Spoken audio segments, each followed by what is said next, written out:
Una sa lahat ay hayaan niyo po muna akong batiin ng maligayang Kapaskuhan ang inyong mga tagapakinig. Ako nga pala si Sam, 47 years old at isang nursing assistant. Masasabi ko na naging mabait sa akin ng Panginoon noong kabataan ko dahil hindi niya ako binigyan ng mga mabibigat na problema. Lumaki ako na may kumpletong pamilya at komportableng buhay. Nabiyayaan ako ng mga tapat na kaibigan at nagkaroon ako ng maayos na edukasyon. Halos perpekto na ang buhay ko noon dahil pati sa love life ay sinuwerte ako. High school pa lamang ako noon nang nakilala ko ang asawa kong si Geneva. Fourth year high school ako noon samantalang first year high school naman si Geneva noong nagkakilala kaming dalawa. Magkatabi lang noon ang advisory rooms namin sa isang building kaya naman halos araw-araw ko siyang nakikita dati. Unang araw pa lamang ng pasukan ay nahumaling na agad ako sa kanya. Maganda si Geneva, Papa Dudut. Prime and proper siyang tignan. Malinis mula ulo hanggang paa, laging maayos ang buhok nito at walang gusot ang uniform niya at araw-araw na makintab ang kanyang sapatos. Niligawan ko siya, sinagot naman niya ako at isa kami sa mga couple sa school na kilala dahil swak na swak daw kami para sa isa't isa. Para kasing kwento sa mga palabas ang kwento namin. Varsity player ako samantalang school achiever naman si Geneva. Tumagal ang relasyon naming dalawa at isa yon sa mga naging highlight ng high school life ko. Kaso sa kasamaang palad ay naging magulo ang relasyon namin ni Geneva nung pumasok na ako sa college. Mabilis na nag-mature ang perspective ko sa buhay samantalang nagpaiwan naman si Geneva. Nagbago ang standards ko dahil na rin sa bagong environment na pinasukan ko. Sa huli nag-decide kami dalawa na maghiwalay na lamang dahil sa magkaiba naming priority sa buhay. Pero hindi doon natapos ang love story namin, Papa Dudut. Fast forward after 15 years. Muli nagtagpo ang landas naming dalawa ni Geneva habang nakabakasyon ako sa Baguio.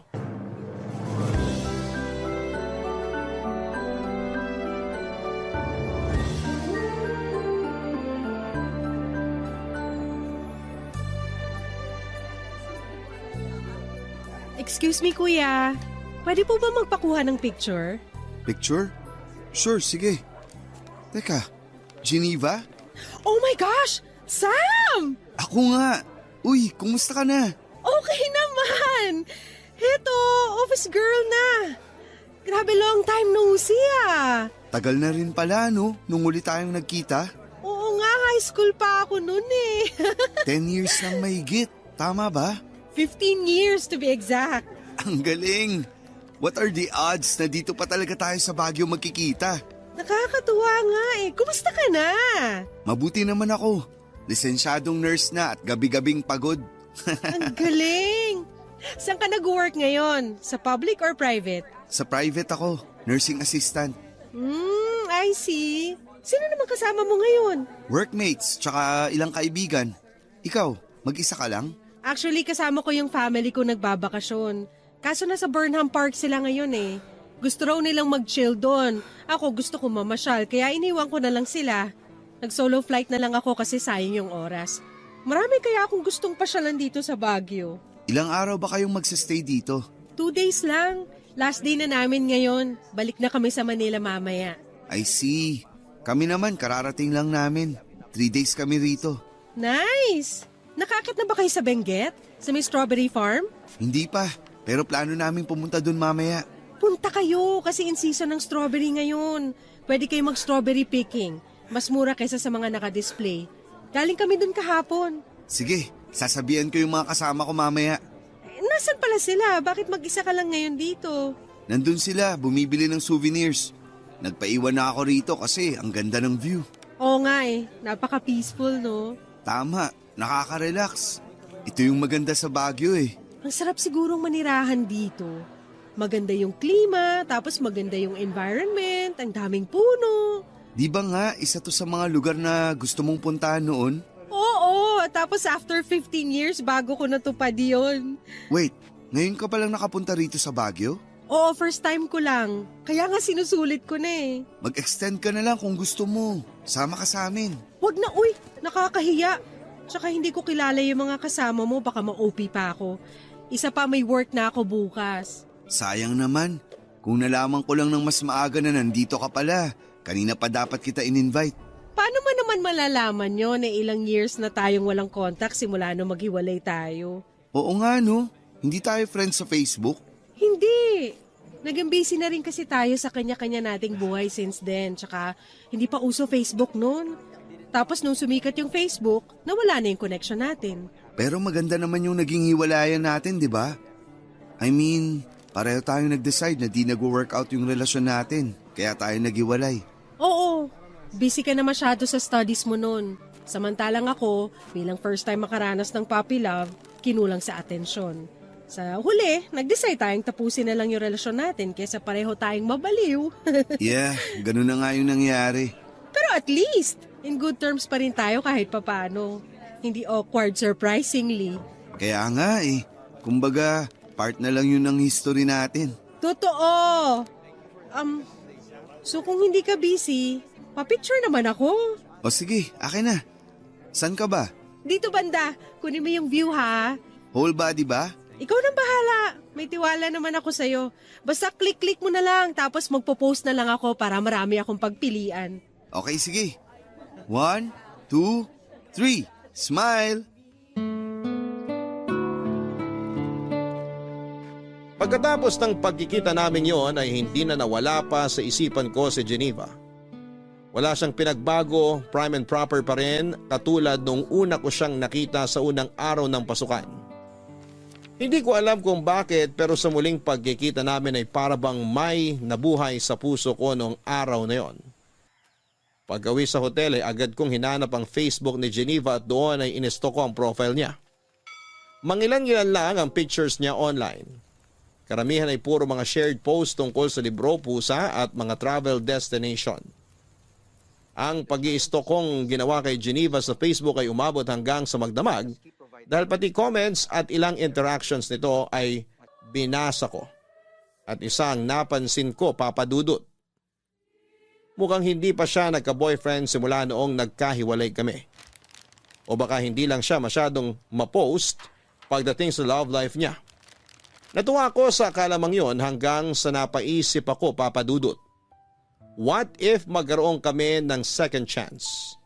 Habang iniisip yon ay aksidente akong nakapag-react sa isa sa mga picture nito from 5 years ago. Bigla akong nakaramdam ng hiya.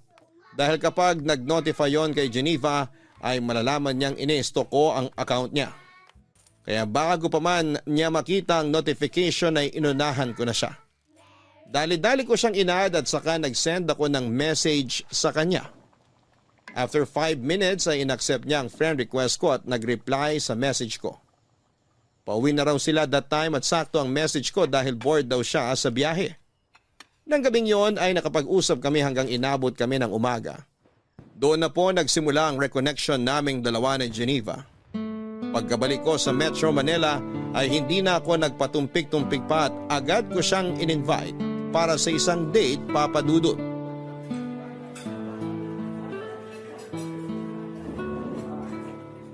Eto, idagdag mo na sa bill. Wag na, ako na.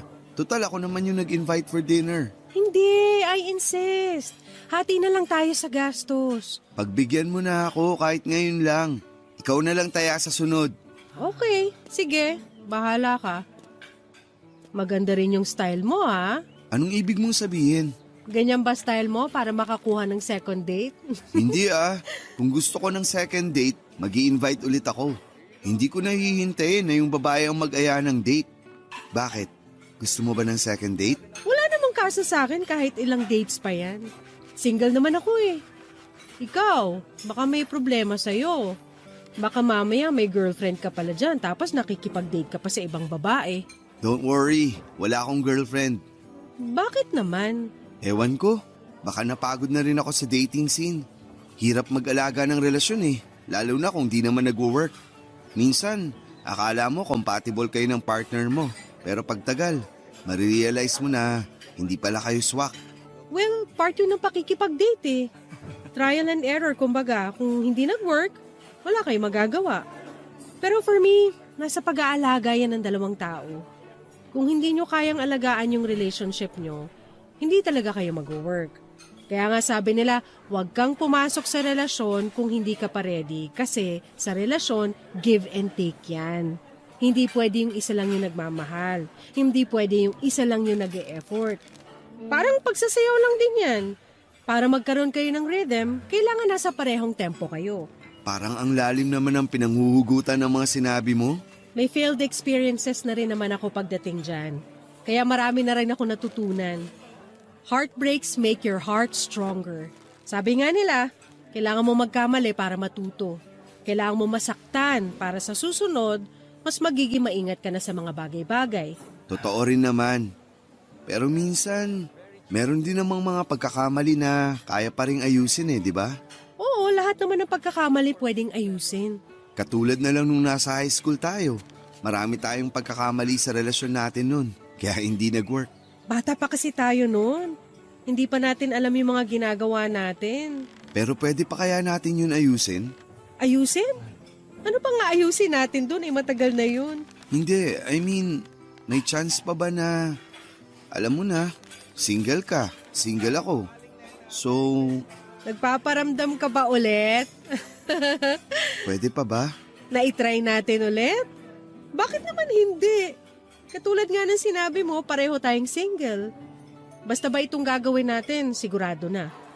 Hindi yung susubok tayo ulit tapos kapag hindi nag-work, titigil agad.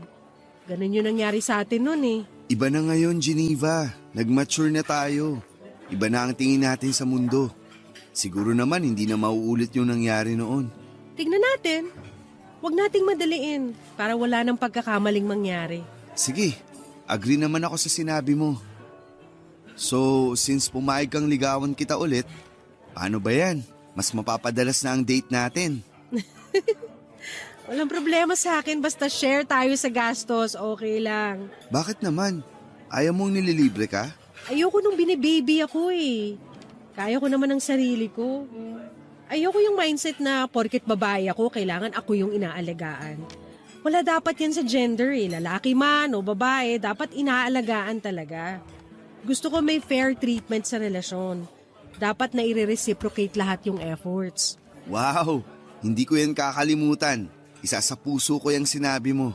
Kaya sa susunod na date natin, ako naman magde-decide kung saan at kailan since ako ang magbabayad. Sure, ikaw bahala. Kung ano yung mga bagay na ayaw at gusto mo, sabihin mo lang sa akin. Huwag ka mag-alala. Mas vocal na ako ngayon kaysa noon. Which is a good thing naman. Ano, tara na? Baka matraffic pa tayo sa daan. Sige, ihatid na kita. Thank you. Papadudot willing naman si Geneva na subukan ulit naming buhayin ang dating relasyon namin na hindi nagtagal dahil masyado pa kaming mga bata noon. Pareho naman kaming single noong time na yon kaya wala naman sigurong masama kung bubuksan ulit namin ang mga puso namin para sa isa't isa. Sa loob ng 2 buwan ay niligawan ko si Geneva hanggang sa napasagot ko siya sa pangalawang pagkakataon. Maraming pinagkaiba ng naging relasyon namin noong time na yon kumpara noong bata pa lamang kami. Noong nasa high school pa lamang kami ay parang nangangapa pa si Geneva dahil first time lamang niyang magkaroon ng boyfriend. Ako naman dahil bata pa ay hindi rin ako gaanong nagseryoso pagdating sa pag-ibig. Pero that time noong nagkabalikan kami matapos ang mahabang panahon, ay di hamak na mas nag-mature na ang pagtingin namin sa mundo. Wala nang mga mababaw na misunderstanding at kapag nagkakaroon kami ng problema, ay mas malawak na ang pag-iisip at pangunawa naming dalawa. Papadudot si Geneva yung tipo ng tao na mabait sa mabait pero kayang-kaya rin niyang alagaan ng sarili niya. May sarili siyang prinsipyo at kaya niyang ipaglaban ang sarili niya nang hindi nang lalamang ng tao. Sobrang in love ako sa kanya noon kaya hindi ko tuloy maisip kung bakit nagawa ko siyang hiwalayan. Noong mga bata pa lamang kami. Sa mga sumunod na taon ay naging maayos ang relasyon naming dalawa. Nabalance namin ang personal life at buhay pag-ibig. Sabi nila hindi kayang pagsabayin ang mga tao ang career at love life, pero sa kaso naming dalawa ni Geneva ay nakaya naming gawin yon. Nasa tao lang talaga ito kung nasa maayos ba na lugar ang priorities nila sa buhay. Sabi ni Geneva, alam namin ang lugar namin, estado ng relasyon at ang mga goal namin sa buhay kaya kami nagtagal. At sa pagsasama namin yon ay nagkaroon ng blessing noong nagdalang tao si Geneva, Papa Dudut. Bago pa man ipanganak ni Geneva ang panganay namin ay naisipan naming magpakasal.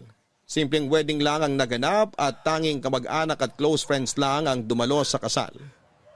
Naisip kasi namin, Papa Dudut, na mas magandang maging praktikal na lamang.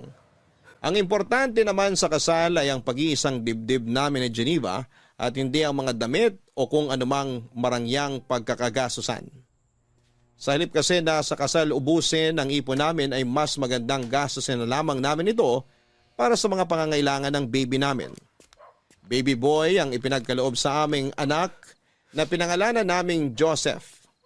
Bilang bagong magulang ay mahirap ang naging adjustment namin ni Geneva. Wala kaming kaideya-ideya kung papaano ba bumuhay ng isang bata dahil hindi pa naman namin ito naranasan. Nahirapan man ay mabilis din naman naming natutunan kung paano ang maging magulang kay Joseph. Sa tulong na rin ng mga kakilala at mga nababasa namin sa internet. Noong first time ngang magkasakit ni Joseph ay halos hindi kami nakatulog ni Geneva dahil buong magdamag namin siyang binabantayan. Mabuti na lamang at may kaalaman ako sa medisina. Kahit papaano ay kaya kong bigyan ng karampatang first aid ang anak namin kapag nagkakaroon ito ng sakit. Pero dumating ang araw kung saan ay nagkaroon ng mataas na lagnat si Joseph. Dahil hindi naman namin malaman kung ano ang nararamdaman nito, ay minabuti naming dalhin na lamang sa ospital ang anak namin para masuri siya ng doktor, Papa Dudut. Ilang oras pa kaya bago natin malaman kung ano yung sakit ni Joseph? Maya-maya lang, meron na silang findings. Malalaman ba talaga nila kung anong problema kahit x-ray lang yung kinuha? Actually, for confirmation lang minsan yung x-ray. Katulad sa pneumonia, kapag na-check na ng doktor yung bata based sa symptoms, may initial findings na sila. Magdadagdag lang sila ng iba pang tests para makonfirm kung tama yung diagnosis nila. Pneumonia kaya yung sakit ni Joseph? Yun din ang hinala ko eh. Pero paano naman mahahawa si Joseph ng sakit kung hindi naman natin siya inilalabas? Nasa bahay lang kami lagi eh. Yan din ang palaisipan sa akin eh. Pero, naaalala mo pa ba last week nung nagpunta tayo kina mama at papa? Nung bumisita tayo sa bahay niyo? Oo, masyadong naaliw yung mga kamag-anak ko dun. Pinagpasapasaan nila si baby. Pwedeng dun siya nahawa ng virus o bakterya. Grabe. Ganun ba kadaling mahawa ang bata? Akala ko ba malakas ang immune system ng mga baby? Malakas ang immune system nila, pero hindi pa rin natin maiiwasang mahawaan siya ng ibang tao. 3 kasi yan eh. Kapag pneumonia ang pinag-uusapan, pwedeng dahil sa virus, sa bacteria o fungal infection. Alin doon ang pinakamalala?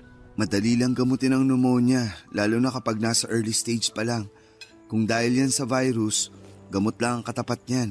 Sana bumalik na yung doktor. Kanina pa ako nag-aalala eh. Nasa ospital na tayo. Sila na ang bahala kay baby.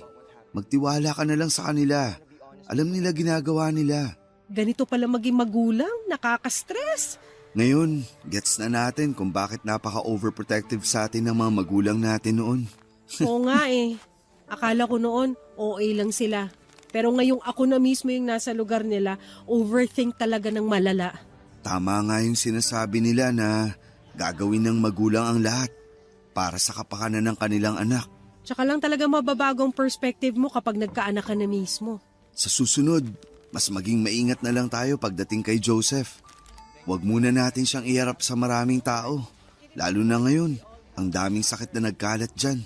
Mahirap din namang sisihin yung mga kamag-anak mo kasi first time lang din naman nilang makita si Joseph nung nagpunta tayo dun. Oo, gets ko rin naman sila. Hindi ko naman sila sinisisi. Hindi ko lang din kasi inaasahan na Mahahawaan siya ng sakit dun. Next time, alam na natin kung anong gagawin. Nangangapa pa tayo eh. Kaya hindi talaga maiiwasang magkaroon ng pagkakamali. Hirap talaga kapag may buhay nang nakaasa sa'yo. Nasanay na ako dyan. Marami ng buhay ang inasa sa akin sa ospital eh. Siyempre, nurse ka. Pero iba pa rin kapag buhay na ng kadugo mo yung nakaasa sa'yo eh. Sa inyo, okay lang kahit ano mangyari kasi hindi nyo naman kakilala yung mga inaalagaan yung pasyente. Hindi ganun yun. Hindi porket hindi namin kamag-anak yung mga pasyente namin, hindi na kami apektado. Apektado pa rin kami kasi syempre, tao pa rin yun eh. Tao rin kami. At kapag nagkakaroon kami ng pasyenteng hindi nakakasurvive, mabigat din yun sa dibdib. Pero proud ako sa profession mo. Kayo yung isa sa pinaka-importanting tao sa mundo ngayon dahil kumbaga kayo yung nagbibigay ng second chance sa mga tao lalo na kung life and death situation yung pinag-uusapan. Kaya nga ako pumasok sa medical field dahil dyan eh. Ano kayang update? Mako-confine kaya si Joseph? Tanungin mo na kaya, total kakilala mo naman yung doktor niya. Sige. Ikaw na muna magbantay kay Joseph. Makikibalita lang ako sa labas. Okay, sige.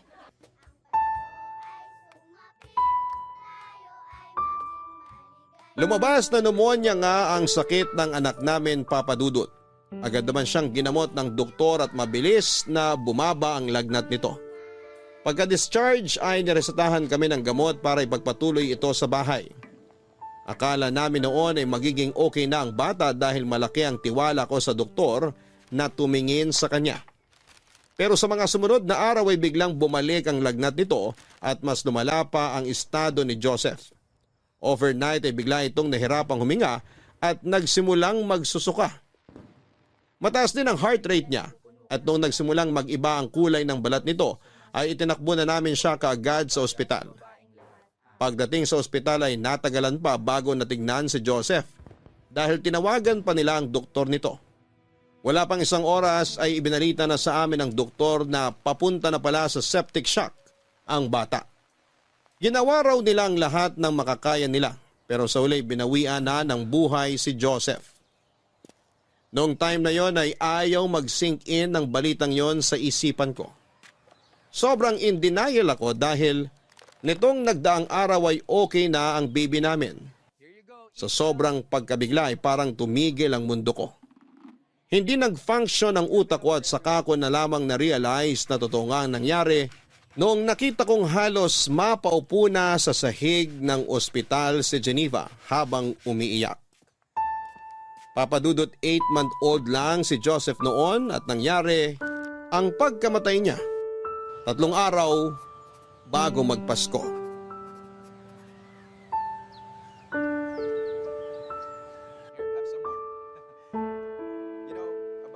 Geneva, okay ka lang? Hindi. Hindi ako okay, Sam. Bukas na ang libing ng anak natin, paano ako magiging okay? Ayaw mo bang magpahinga na muna? Maaga pa tayo bukas. Hindi ako pagod. Buong araw lang naman ako nakaupo rito sa tabi ng kabaong ni Joseph eh. Bakit ko kailangan magpahinga? Baka lang gusto mong magpalit muna tayo ng pwesto. Ako muna magbabantay dyan. Para kung gusto mong mag-unat ng katawan o kumain, maligo, matulog. Ilang araw ka ng puyat eh. Hindi ako aalis dito. Hindi ko iiwan ang anak ko. Geneva. Ano bang gusto mong gawin ko, Sam? Hayaan mo na muna ako rito. Gusto ko pa makasamang anak ko, bakit ba? Concerned lang naman ako sa kalusugan mo eh. Ayoko magkasakit ka. Mas maganda nga yun eh, para mamatay na rin ako. Geneva naman.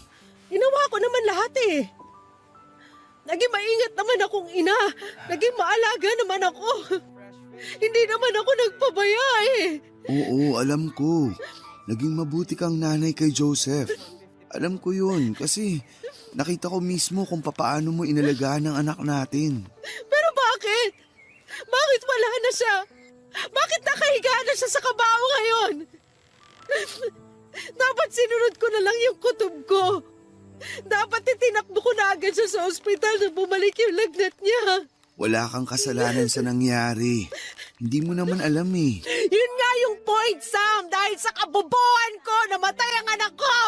Hindi mo kasalanan yung nangyari, Geneva. Huwag mong sisihin sarili mo. Kung may dapat mang sisihin, ako yun. Ako yung nurse. Inaaral ko yung mga bagay na yan. Tapos, ako yung walang nagawa. Ang hirap lang tanggapin. Alam ko, pero kailangan nating maging matatag. Hayaan mo muna ako magluksa. Hayaan mo muna ako maging mahina dahil sa ngayon wala pa ako sa lugar para maging matapang. Hindi ko patanggap. Hindi ko patanggap na wala ng anak natin. Hindi naman bawal maging mahina eh. Pero hindi rin maganda na pinapabayaan mo yung sarili mo dahil sa nangyari. Geneva, ayoko makita ka nagkakaganito. Magluksa tayo pero alagaan din dapat natin mga sarili natin. Kaya mo bang gawin yun? Susubukan ko. Anong gusto mong kainin? Sabihin mo sa akin, ipagluluto kita. Kahit ano. Hindi gumagana ang isip ko ngayon. Ipagluluto kita ng pagkain pero kailangan mong ubusin yung lulutuin ko, okay? Maiwan muna kita. Magluluto lang ako. Sam, Ano yun? pwede bang humingi ng pabor? Anong pabor yun? Pwede bang i-extend muna natin yung burol ni Joseph? Hindi ba pwedeng makasama muna natin siya kahit hanggang sa bagong taon lang? Pero sabi nila mama, bawal daw yun eh. Hindi raw magandang salubungin ng bagong taon na may patay. Wala akong pakialam sa pamahiin na yan. Gusto ko pa makasama si Joseph ng mas mahabang panahon. Titingnan ko kung anong pwedeng gawin. Nakaschedule na rin kasi lahat eh. Please? Susubukan kong kontakin yung simbahan, pati na rin tong chapel. Baka sakaling mapakiusapan ko sila. Salamat. Kakausapin ko sila. At kapag na-extend yung burol, mangako ka sa akin na matutulog at kakain ka on time, okay? Pangako. Okay, sige. Susubukan ko pero hindi ko maipapangako na mapagbibigyan tayo. Lalo na't busy na rin ang mga tao ngayon. Subukan mo lang, please. Huwag kang mag-alala. Gagawin ko ang lahat. Antayin mo ako rito. Dadalang kita ng pagkain mo.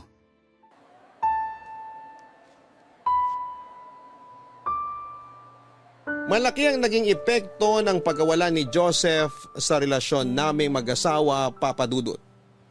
Para bang sa mga sumunod na buwan ay hindi na namin na-enjoy ang buhay. Noong nagbagong taon nga ay sa halip na mag-celebrate ay natulog na lamang kami ng maaga. Hindi kaya ng puso naming salubungin ang bagong taong wala na ang anak namin. Pakiramdam kasi namin ay parang wala kaming karapatang magsaya dahil napabayaan namin si Joseph. Mabuti na lang at noong oras na yon, na sobrang napanghihinaan kami ng loob ng asawa ko ay nandoon ang mga kamag-anak at kaibigan namin na naging sandalan at suporta namin sa aming pagluluksa. Sa mga sumunod na taon ay parang lagi nang may puwang sa buhay namin na hindi mapunan-punan. Hindi namin namamalaya na dahil sa nangyari ay unti-unti na naming napabayaan ni Geneva ang pagsasama namin. Ang bawat araw ay naging mabagal. Saka na lang kami napapanatag tuwing natutulog kami dahil yon lang yung time na hindi namin nararamdaman ang sakit ng pagkawala ng anak namin. Pero tuwing gumigising kami, agad din kaming binabalot ng lungkot. Matagal bago namin natanggap ang katotohanan na matagal bago naming napatawad ang mga sarili namin. Sa mga panahon na nagluluksa kami, ay nalayo ang loob sa akin ni Geneva. Nagbago ang ugali nito. Naging malungkutin siya at tahimik at doon ko napansin na nagpatuloy ang pagkasira ng pamilya namin simula noong namatay si Joseph, Papa Dudut. Dahil sa mababang moral naming pareho ni Geneva, napabayaan namin ang buhay namin bilang mag-asawa. Parang bumabangon na lamang kami para gawin ang mga dapat gawin. Ako mismo ang nakasaksi kung papaano unti-unting nawala ang ningning sa dating masayang mga mata ng asawa ko. Inamin sa akin ni Geneva na para bang wala na raw purpose ang buhay niya. Trabaho niya ang maging ina sa anak namin pero hindi man lang daw niya nagawa yon ng maayos. Siyempre, Papa Dudut, hindi ko hinayaang ganon ang maramdaman ni Geneva. Araw-araw kong pinapaalala sa kanya kung gaano siya kabuti at kagaling na ina. Walang may gusto sa nangyari at kahit anong pagsisisi pa ang gawin namin, ay hindi na nito maibabalik pa ang buhay ni Joseph. Kung sabayan ko si Geneva sa kanyang kalungkutan ay hindi maghihilom ang mga sugat namin. Kaya ako na ang kusang bumangon para tulungang makatayo at makabalik sa dati ang asawa ko. Bilang padre di pamilya, ayoko maging ang asawa ko ay mawala sa akin kaya ginawa ko ang lahat para sabay naming magamot ang sugat sa pareho naming puso. Ipinangako ko sa sarili ko na hindi ko hahayaang hilahin kami pababa ng trahedyang nangyari sa buhay namin. Ako ang nagsilbing motivation ni Geneva para magsimula ulit at hindi ako pumayag na hindi ko maibabalik ang dating Geneva na malakas, matapang at puno ng positibong pananaw sa buhay.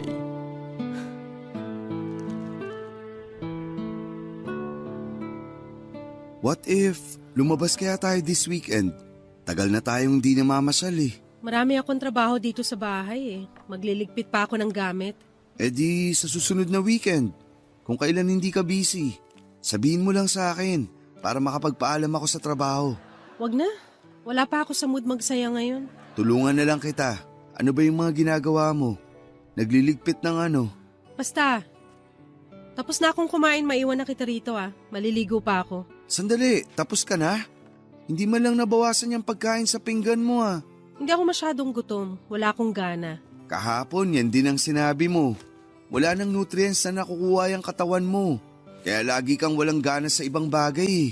Sam, alam natin ang dahilan kung bakit wala akong gana sa buhay ngayon. Alam ko, pero hanggang kailan mo gagawin to? Hanggang kailan mo planong parusahan yung sarili mo dahil sa nangyari? Hanggat kailan ko gusto. May problema ba ron? Oo, marami. Hindi maganda tong ginagawa mo sa sarili mo. Sabi mo magluksa ako hanggat kailan ko gusto. Hanggang ngayon nagluluksa pa rin ako sa pagkamatay ni Joseph. Ngayon bawal bang gawin yon? Hindi naman yun ang ibig kong sabihin. Ilang buwan na yung lumipas. Kahit sana naman may makita akong improvement. Huwag mo akong pangunahan sa mga nararamdaman ko kasi hindi mo alam kung ano yung araw-araw na tumatakbo sa isipan ko. Nawalan din ako, Geneva. Masakit din para sa akin yung nangyari. Oo, anak mo siya. Nakasama mo siya ng 8 buwan, pero ako mas mahaba ang pinagsamahan namin ni Joseph dahil dinala ko siya ng 9 na buwan bago natin siya nakasama. Magkaiba tayo ng nararamdaman, Sam. So ano to? Kompetensya na kung sino yung mas matagal na kasama ng bata? Ikaw naman na nagsimula eh. Hindi porket tanggap mo na wala na si Joseph, ibig sabihin nun ay matatanggap ko na rin yung nangyari. May kanya-kanya tayong proseso ng pagluluksa at magluluksa ako hanggat kailan ko gusto. Hanggat nabubuhay ako, hindi ko matatanggap na wala na ang anak ko. Sorry, hindi kita pinipilit na tanggapin ang nangyari. Hindi rin totoo na nakamove on na ako mula sa pagkawala ni Joseph. Ako rin naman, may mga panahon na nagsisisi ako, nangihinayang. Siguro nga, totoo na mas masakit para sa iyo yung nangyari dahil mas mahaba yung naging pagsasama niyong mag-ina. Literal na ikaw ang bumuo sa kanya eh. Gusto kong maghili ang puso mo at kung hindi ka pa ready, okay lang. Katulad nga ng sinabi ko noon, walang mali sa pagiging mahina. Walang mali sa pagiging malungkot pansamantala. Pero hindi pwedeng manatili ka na lang na mahina at malungkot dahil hindi ka makakaahon sa kinaroroonan mo kung habang buhay mong dadali ng sakit. Nasasaktan ako tuwing nakikita kitang nagkakaganito. Araw-araw, ipinapanalangin ko na sana bumalik na tayo sa dati kasi namimiss ko na yung asawa ko. Pasensya ka na. Hindi ko naman ginusto na ganito yung maramdaman ko eh. Sobrang sakit lang talaga para sa akin. Sorry, alam ko pati ikaw nasaktan din sa nangyari. Sorry kung bigla na lang ako nag-shutdown. Susubukan ko. Susubukan ko, Sam. Salamat. Gusto ko na ulit makita yung babaeng matapang at independent na nakilala ko. Gusto ko nang bumalik yung dating Geneva. Hindi man ngayon pero sana makita ko na ulit siya. Salamat sa pag-intindi. Maiwan na kita. Matutulog ka na ba pagkatapos mong maligo? Oo, sana. Pagod na tong katawan ko. O sige, magpahinga ka na. Pero bukas, pwede mo ba akong samahan? Saan? Sa simbahan. Matagal ka nang di nagpupunta sa simbahan. Samahan mo ako bukas. Okay, sige. Sasamahan kita.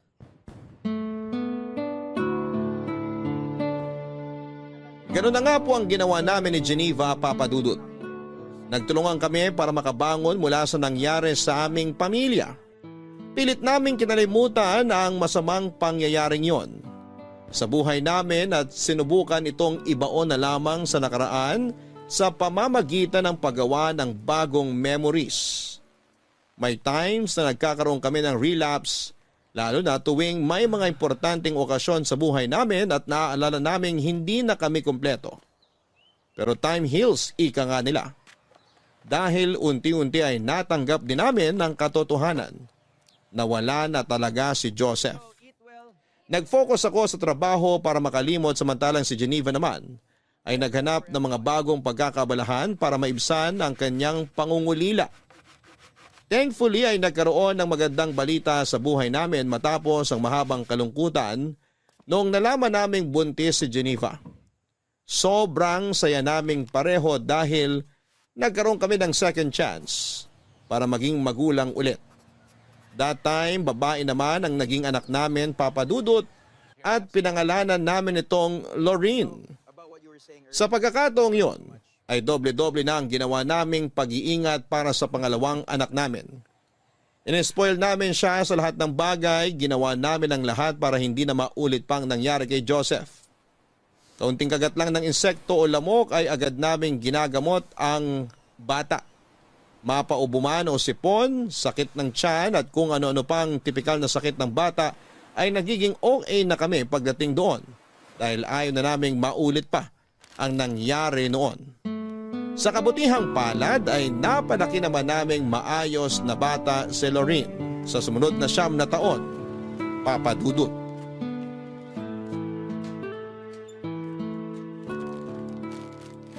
Salamat po.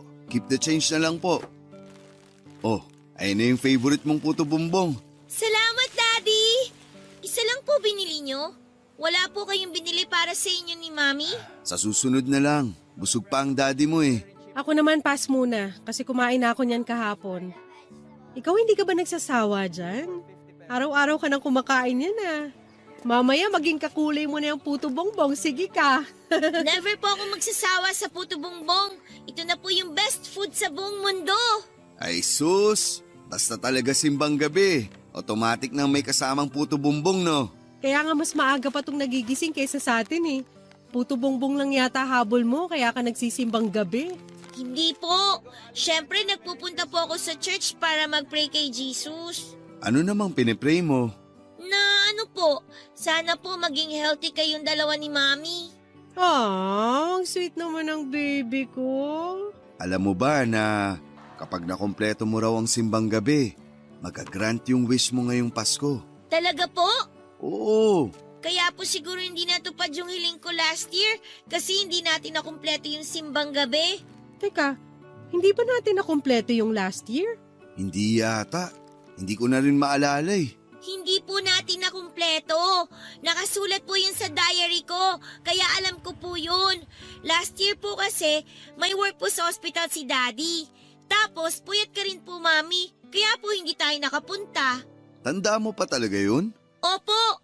Kaya please po, kumpletuhin natin tong simbang gabi ngayon para naman po makahiling po ako sa Pasko. Ano bang hiling mo sa Pasko? Secret po. Baka po hindi magkatotoo eh. Sabihin mo na. Promise ko, kukompletuhin natin ngayon ang simbang gabi para magkatotoo yung wish mo. O sige na nga, sasabihin ko na nga po. Ang hiling ko po ngayong Christmas, sana po magkaroon na ako ng baby brother. Gusto mo pa magkaroon ng kapatid? Opo, palagi ko po yung pinagpe-pray bago ako matulog eh. Ayaw mo bang maging only child? Para ikaw lang ang princess namin? Gusto ko po nang may kalaro ako eh. Ang boring po sa bahay kapag pareho kayong busy ni Mami. Hayaan mo, ako na lang magiging playmate mo. Ayoko po. Gusto ko po baby brother. Lagot ka. Gusto pa raw ng isa oh. Kasalanan mo to eh. Sinabi mo pa kasi na kailangang humiling kapag nakumpleto yung simbang gabi. Napasubo tuloy tayo. Hindi ko naman alam na kapatid pala ang gusto nito. Kala ko laruan o gadget lang yung wish niya. Para sana magka-idea ako kung anong ireregalo ko sa kanya sa Pasko eh. Paano ko ibabalot yung baby niyan? Paano ka makakabuo ng baby na aabot sa Pasko? Yun ang problema. Eh di next year na lang. Seryoso ka? Siraulo ka talaga. Bakit? Ayaw mo na ba? Hindi sa ayaw. Ang tanong, kaya ko pa ba? Magpo-42 na ako next year. Hindi na kaya ng katawan ko magkaanak ulit. Ikaw na lang kung gusto mo. Eh kung pwede lang sanang magbuntis ang lalaki. Ako na lang yung magbubuntis. Daddy, Mami, naririnig ko po kayo. Okay lang naman po kung hindi na ako pwedeng magkaroon ng kapatid. Bigyan niyo na lang po ako ng tablet. O ayan, narinig mo, humihirit. Tablet daw. Tignan natin kung makakapunta si Santa sa atin ngayong Pasko. Baka bigyan kanya ng tablet. Pwede rin pong papi para naman po meron akong kalaro. Mas maganda nga yun. Matagal ko na rin gusto magkaroon ng aso. O sige, mag-a-adapt tayo ng papi in one condition. Ano po yun? Need mong makumpleto ang simbang gabi, okay? Oo naman po! Wala pong problema yon. Basta ba hindi kayo masyadong busy ni Mami para po may kasama akong pumunta sa church. Yun naman pala eh. No problem yan. O siya, umuwi na tayo. May pasok pa ang daddy mo mamaya.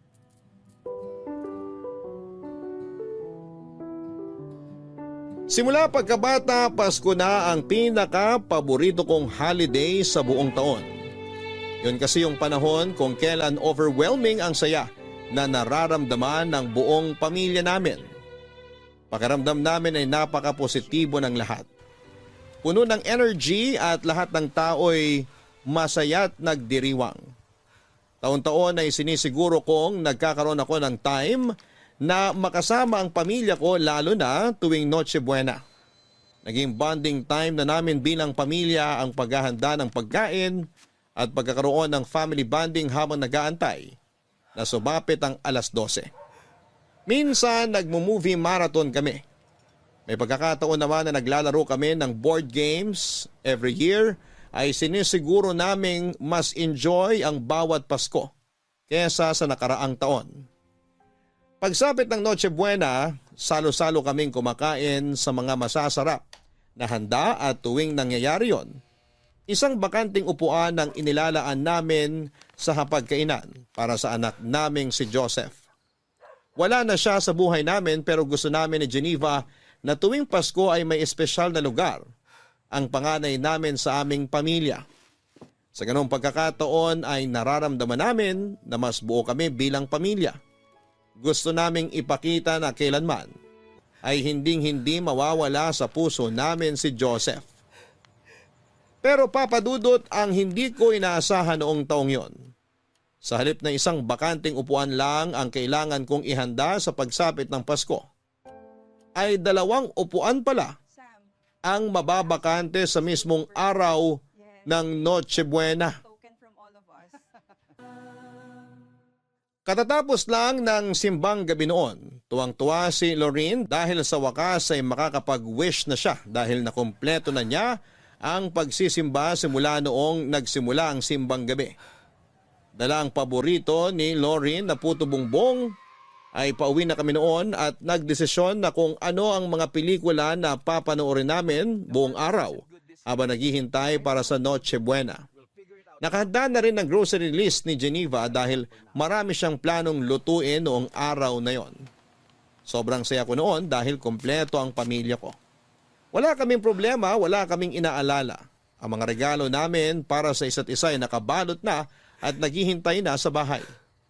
Nakaredy na rin ang mga pailaw na sisindihan namin pagsapit ng hating gabi. Habang binabagtas namin ang daan pauwi, at nakikinig sa mga classic na Christmas songs, ay isang pick-up ang biglang bumangga sa sasakyan namin. Napuruhan ang likod ng sasakyan kung saan ay nakaupo si Lorraine. Pagkaramdam ko sa impact ng banggaan ay biglang lumubog ang puso ko. Agad na pumasok sa isipan ko ang anak ko.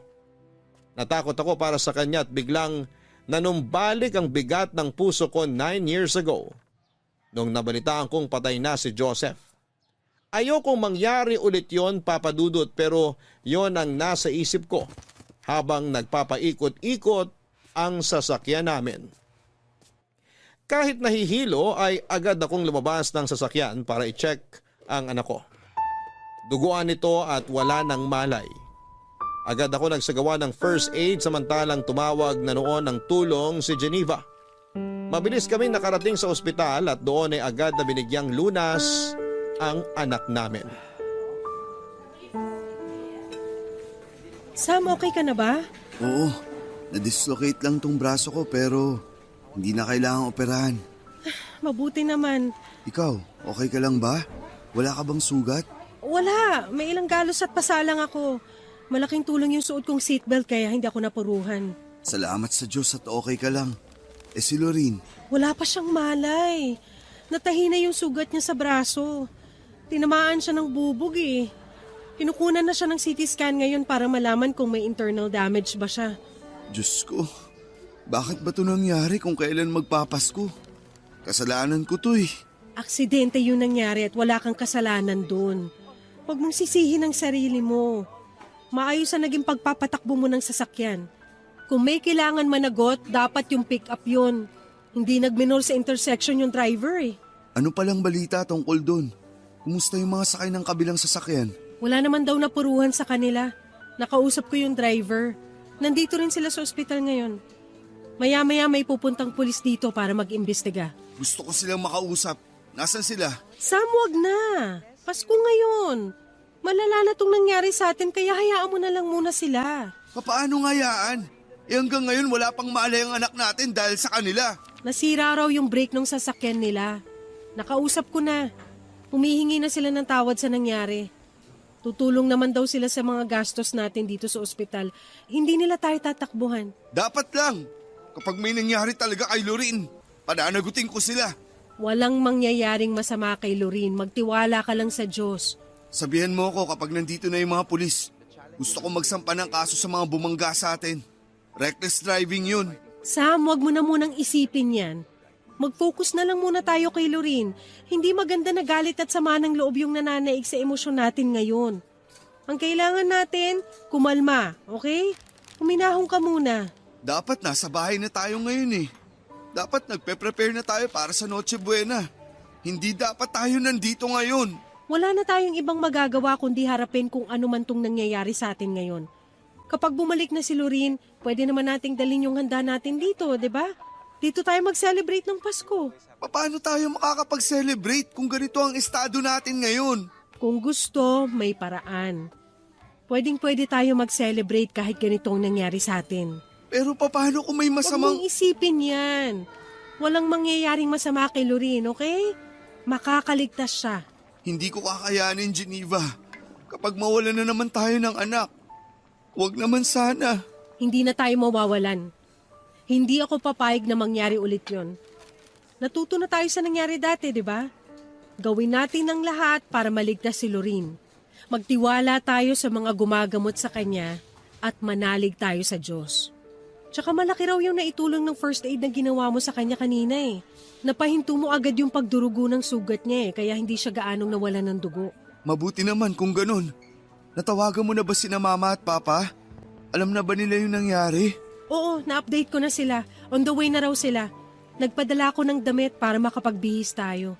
Sabihan mo silang mag-ingat. Oo, papaalalahanan ko ulit sila mamaya. Halika na, pumunta na lang muna tayo sa kwarto ni Lorene. Doon na tayo maghintay. Sige, ikaw, wala bang masakit sa'yo? Magpacheck ka muna kaya. Okay lang ako, walang masakit sa akin. Sure ka? Oo, na-check mo na ako kanina, di ba? Gusto ko lang makasiguro. Huwag mo na akong alalahanin. Okay na okay ako. Nang gabing yon ay sa ospital na kami nag-celebrate ng Pasko. Malaki pa rin ang pasasalamat ko dahil kahit sugatan ay kumpleto at safe na ang pamilya ko. Labis-labis ang pasasalamat ko sa Panginoon noon dahil okay ang anak ko. At hindi ito nagkaroon ng internal injury na unang ikinabahala ko, Papa Dudut. Akala ko talaga noon ay mawawalan na naman ako ng anak. Kapag nangyari yon ay hindi ko na talaga kakayanin. At baka mabaliw na lamang ako. Habang nagpapahinga sa ospital ay bigla akong ginising ni Geneva kakatapos lang noon ng kasiyahan matapos mag-celebrate ng Pasko ang lahat. Mag-uumaga na noong sabihan ako ni Geneva na hindi maganda ang pakiramdam niya. Bigla na lang itong nagsusuka. Masakit daw ang ulo niya at nahihilo siya. Saka lang nag-sink in sa akin ang isang realisasyon. Sa sobrang pag-aalala ko kay Lorraine ay hindi ko na-check ang asawa ko pagkatapos ng aksidente. Wala din naman kasi siyang anumang matinding sugat na tinamo maliban sa mga pasa at galos. Sa katunayan ay siya pa ang nagbantay sa amin habang pareho kaming ginagamot ng mga doktor ni Lorraine. Akala ko ay okay lang ang asawa ko. Pero noong nalaman kong may masama itong nararamdaman, ay agad akong nagpatawag ng nurse. Bago pa man sila makarating ay nawala na ng malay si Geneva at nag-seizure na siya, Papa Dudut. Agad siyang tinignan ng doktor at makaraan ng ilang oras ay dumating sa akin ang balitang wala na ang asawa ko. Nagkaroon daw siya ng internal bleeding sa utak at huli na ang lahat. Ayon sa doktor ay hindi siguro agad naramdaman ni Geneva na may dinadamdam siyang sakit dahil na rin sa adrenaline at sobrang pag-aalala para sa amin ng anak ko. Papa Dudut, muling gumuho ang mundo ko ng araw na yon. Kung kailan Pasko ay muling nalagasan na naman ang pamilya namin, Papa Dudut. Simula noon ay nag-iba na ang tingin ko sa Pasko.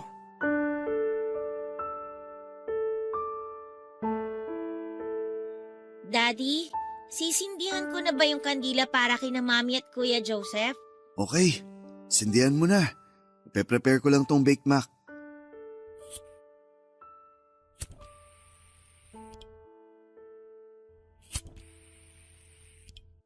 Ayan, nasindihan ko na. Wow! Ang bango naman itong kandila. Scented candle yan. Favorite scent yan ng mami mo. Lavender. Tapos ano naman po itong kay Kuya Joseph? Ano ba? Hindi ko na maalala eh. Ano bang nakalagay dyan? Sandali lang po, check ko. Baby powder po ang nakalagay eh. Oo. Baby powder nga.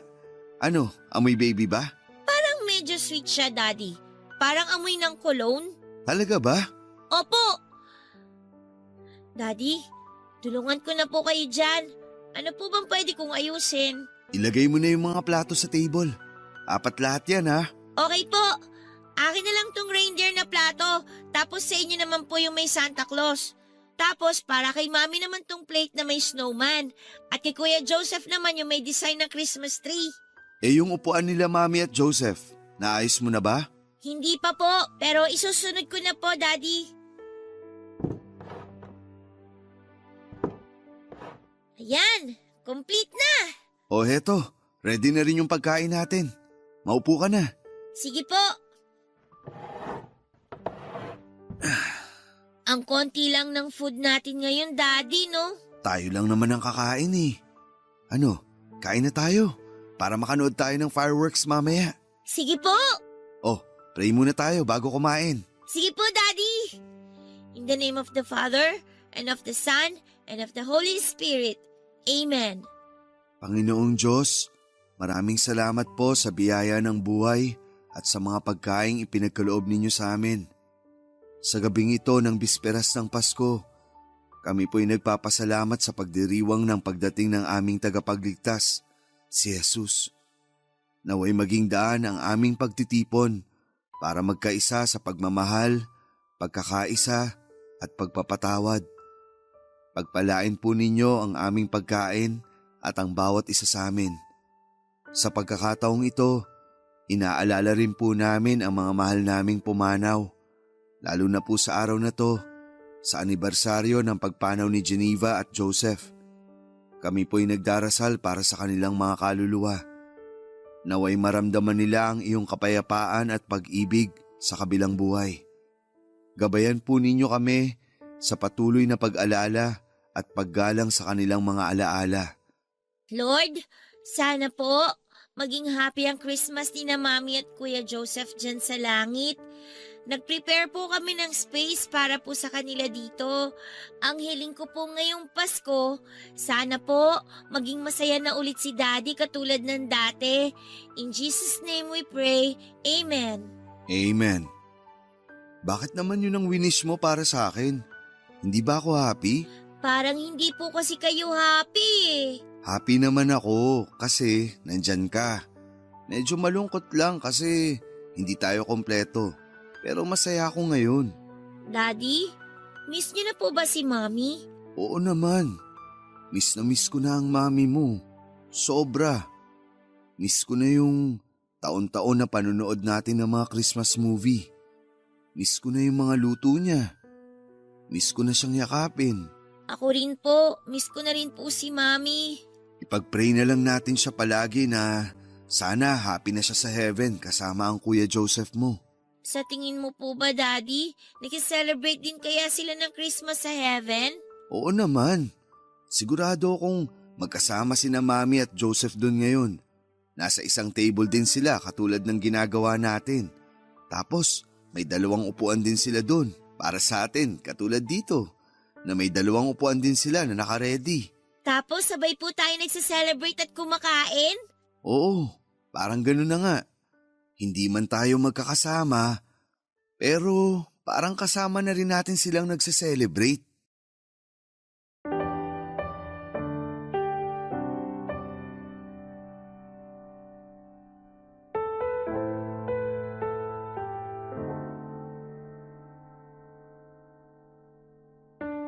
Taon-taon, gano'n na po ang naging tradisyon namin ng anak ko.